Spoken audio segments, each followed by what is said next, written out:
ఈ కోనలలో శివలింగాలు ఎక్కువ మనకు కనబడుతుంటాయి. సో అలాగా ఈ ఇక్కడ కూడా గుండాల కోనల్లో శివలింగం ఉంది. శివరాత్రి పర్వదినాన్ని ఉపయోగించుకొని ముందు రోజే అంటే ఈరోజు శివరాత్రి కదా, నిన్ననే జనం వందల మంది అక్కడికి వెళ్ళి అక్కడే నైట్ కూడా నిద్ర చేయడం కూడా అలవాటు అనమాట. అలాగా వందల మంది వెళ్తున్నప్పుడు సడన్గా ఏనుగుల గుంపు వీళ్ళ మీద దాడి చేసింది. వీళ్ళు దిక్కుదోతున్న పరిస్థితిలో కకావికలమై పరిగెత్తారు. దాంతో ఏనుగుల గుంపు తొక్కి చంపేసింది వీళ్ళని. సో 5 మందిని చంపేసింది. దాదాపు 8 మంది మిస్సింగు, ఒక 2 అయితే సీరియస్గా ఉన్నారని చెప్తున్నారు. ఇది ఒక్కసారిగా సంచలనంగా మారింది. పవన్ కళ్యాణ్ కూడా దీని పట్ల స్పందించి దిగ్భ్రాంతిని వ్యక్తం చేశాడు. చనిపోయిన వాళ్ళకి 10 లక్షలు, అటవీ శాఖ తరఫున 10 లక్షలు అనౌన్స్ చేశారు. గాయపడిన వాళ్ళకి 5 లక్షలు అనౌన్స్ చేశారు. ఆ విషయంలో పవన్ కళ్యాణ్ మనం అప్రిషియేట్ చేయాలి. ఇమీడియట్గా స్పందించారు. దాని తర్వాత దీని మీద కంప్లీట్ నివేదికను కూడా అడిగారు ఆయన, అసలు ఇది ఎందుకు జరిగింది ఏంటని. అట్లాగే మొన్న పార్వతీపురం మన్యం జిల్లాలో జయమ్మ వలస అనే మండలంలో రైస్ మిల్లుల మీద ఏనుగులు దాడి చేసి ఆ షట్టర్లంతా ధ్వంసం చేసి ధాన్యము, బియ్యము వీటన్నిటిని కూడా ధ్వంసం చేసేసి ఖరాబ్ చేసేసి వెళ్ళాయి.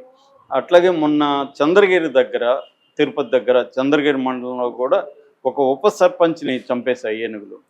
సో జనరల్గా మాది చిత్తూరు జిల్లా, నేను పౌరకుల సంఘంలో 5 ఏళ్ళు పనిచేశాను. అప్పట్లో రామకుప్పం, కుప్పం, వీకోట మండలాలు ఉంటాయి. ఇక్కడ అడవికి దగ్గరగా ఉంటుంది అన్నమాట. ఇది కృష్ణగిరి అడవులకు దగ్గరగా ఉంటాయి. అక్కడ నిరంతరం ఏనుగులు వచ్చి అప్పటికే నేను ఉన్నప్పటికీ 40-50 మంది చనిపోయారు.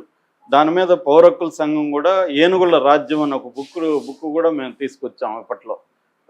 దీని మీద సర్వే చేసి చాలా రిస్కీ ఏరియాలు వెళ్ళేవాళ్ళం.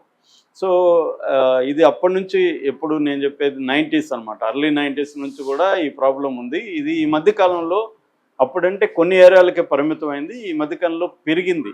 ఏనుగులు గ్రామాల మీద దాడులు చేయడం, పంటల్ని ధ్వంసం చేయడం, రైతుల్ని చంపడం అన్న ఇది పెరిగింది అనమాట. ఎందుకు పెరిగింది అనేది ముందుగా కారణాలు చూస్తే దీని ప్రివెన్షన్ ఏంటి, దీని సొల్యూషన్ ఏంటి అనేది ఆలోచించవచ్చు. బేసిక్గా కారణాలు చెప్పాలంటే హ్యాబిటేట్ డిస్ట్రక్షన్ అంటారనమాట. అంటే ఎంక్రోచ్మెంట్. అడవులు, మనం సింపుల్గా చెప్పాలంటే ఏనుగులు ఉన్న అడవుల్లోకి మనుషులు వెళ్ళి ఆ అడవుల్ని డిస్టర్బ్ చేసి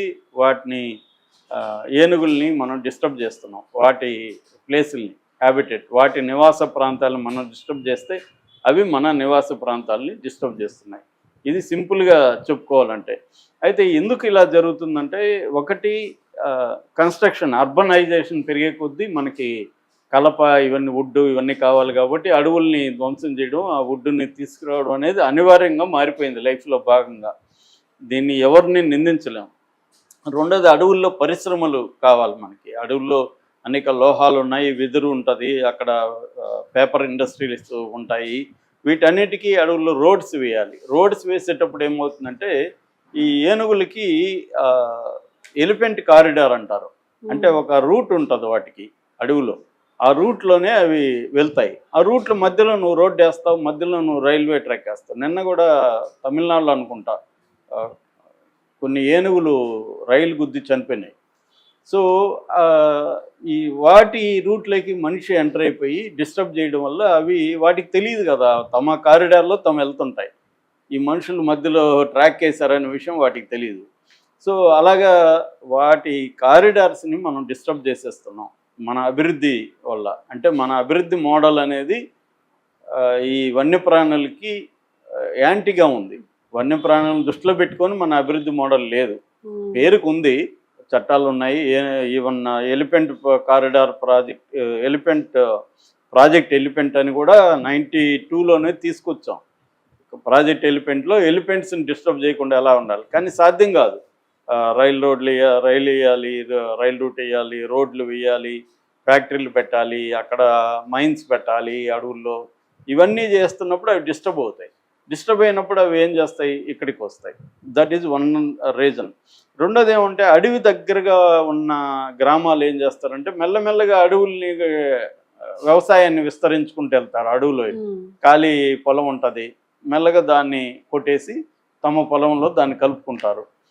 ఇలాగ మనం ఈ మధ్య కూడా వింటున్నాం కదా, మన పెద్దిరెడ్డి కూడా అటవీ భూములు ఆక్యుపై చేసుకున్నాడని. ఇట్లా దీన్ని రిజర్వ్ ఫారెస్ట్ అంటారు. రిజర్వ్ ఫారెస్ట్లనే ఆక్యుపై చేసుకొని వ్యవసాయం విస్తరించడం, అక్కడ అరటి తోటలు, చెరుకు, వరి ఇలాంటి పంటలు వేయడం వల్ల వాటికి టెంప్టింగ్గా ఉంటుంది. వాటికి ఈజీ ఫుడ్ కదా, అడవిలో పోయి వేటాడి కష్టపడే కంటే ఇటు వస్తే అరటికాయలు, చెరుకు అన్నీ దొరుకుతుంది. సో ఇదొక ఇదనమాట.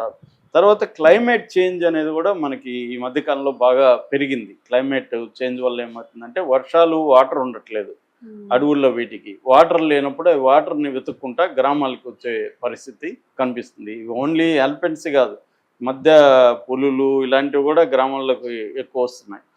అట్లాగే హ్యూమన్ ప్రొవకేటివ్ బిహేవియర్ అంటే ఇప్పుడు అవి వచ్చినప్పుడు మన వాళ్ళు ఏం చేస్తున్నారు, వాటికి మంటలు పెట్టడం, తప్పట్లు తట్టడం, లేకపోతే క్రాకర్స్ పేల్చడం, తర్వాత ఎలక్ట్రిక్ ఫెన్సింగ్ వేయడం, పాయిజనస్ ఫుడ్ పెట్టడం, దీనివల్ల కూడా అవి రిటాలియేటరీ బిహేవియర్లకే వస్తాయి. వాటికి కూడా పగ ప్రతీకారం అనేవి అవి ఇన్స్టింక్చువల్గా వస్తాయి.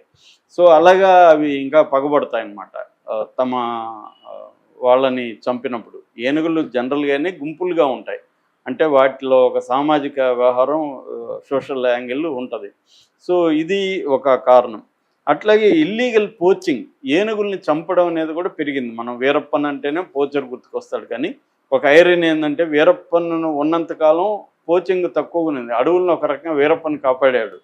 ఎందుకంటే వీరప్పన్ ఉండడం వల్ల మిగతా పోచర్స్ వెళ్ళలేదు. వీరప్పన్ చనిపోయినాక గుంపులుగా వందలాది మంది పోచర్స్ తయారయ్యారు. అప్పుడు ఏంటంటే వీరప్పన్ ఒకడే చేసేవాడు, ఇప్పుడు 100 మంది వీరప్పన్లు తయారయ్యి చేసేస్తున్నారు. ఏనుగుల్ని దంతాల కోసం, మిగతా శరీర భాగాల కోసం చంపడం అనేది కూడా పెరిగింది. దానివల్ల కూడా అవి వికలమై గ్రామాల్లో ఎక్కువ వస్తున్నాయి అన్నమాట. ఇది బేసిక్గా. దీనికోసం చట్టాలు అయితే ఉన్నాయి మనకి. వైల్డ్ లైఫ్ ప్రొటెక్షన్ యాక్ట్ 1972 ఉంది, ఫారెస్ట్ కన్జర్వేషన్ యాక్ట్ 1980 ఉంది, ఎన్విరాన్మెంటల్ ప్రొటెక్షన్ యాక్ట్ 1986 ఉంది, ప్రాజెక్ట్ ఎలిఫెంట్ 1992 ఉంది. ఇవన్నీ ఉన్నాయి, కానీ ఇవి సరిపోవట్లేదు. ఎందుకంటే నేను ఇందాక చెప్పిన కారణాల వల్ల ఈ చట్టాలను ఉల్లంఘిస్తున్నారు. అయితే ఇక్కడ మనం ఎంతసేపు యానిమల్ పాయింట్ ఆఫ్ వ్యూ మాట్లాడుతున్నాం, మనుషుల పరిస్థితి ఏంటి?